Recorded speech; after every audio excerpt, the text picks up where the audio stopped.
we are maidening the Super Viper. Definitely.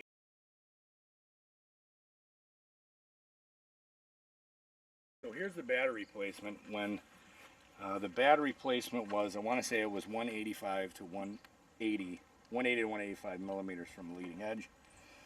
HSD provided me with the info that it was 1 inch in front of the main gear leg.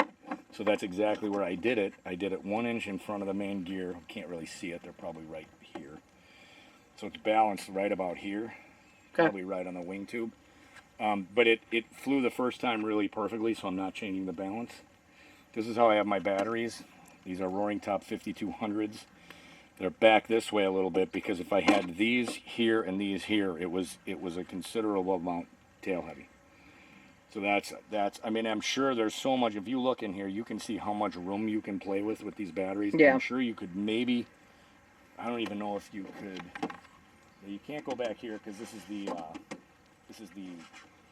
thrust tube and the intake. So but you have plenty of room, and you can also, if you get down in here, there's room. You could cut this. You could make another deck down there. So there's plenty of room in this thing. So that's what it's balanced. It's balanced at, I want to say it's right between. It's probably 182 from the leading edge. Okay, so we're going to get this up. We maidened it a while back, but we're going to get it up again today for some, we just had one flight. Our door was not working, but that was because one of my leads fell out of the multifunction, so we're going to get her out today for a little more work.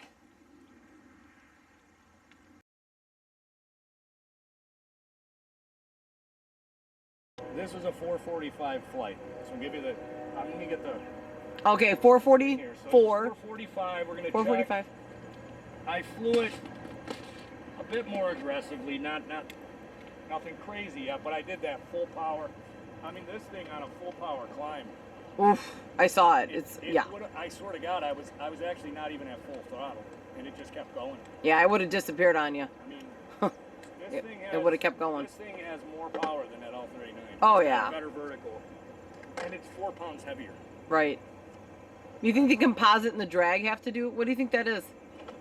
I just think it's built right. It's got these giant intakes on it. Yeah. Oh, the intakes. Yeah, the air is just. And it's composite. It's just slippery. Yeah. You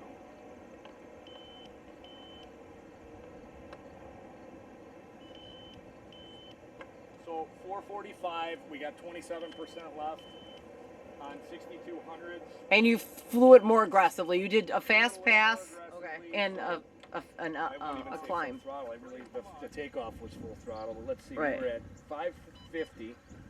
30% left. Oh my God! So you could have almost had a 6.5 minute flight, maybe. Yeah. Flying. Yeah. I bet you I would have got. I bet you I would have got 615, and then if I would have stretched it out to. Okay. Like 17 or 15%, I would have had probably 620, 615. Yeah, I mean, literally, you have no complaints about this plane. No, I mean, no. The way it flies, the way it goes together, the way it's... I think the door... Oh, landing gear. Don't forget to take the landing gear down. Oh, let it up. Actually, you know what I can do? What? Do that I don't even have to turn my radio on. Let's do this, and then we'll get it out of here. Okay.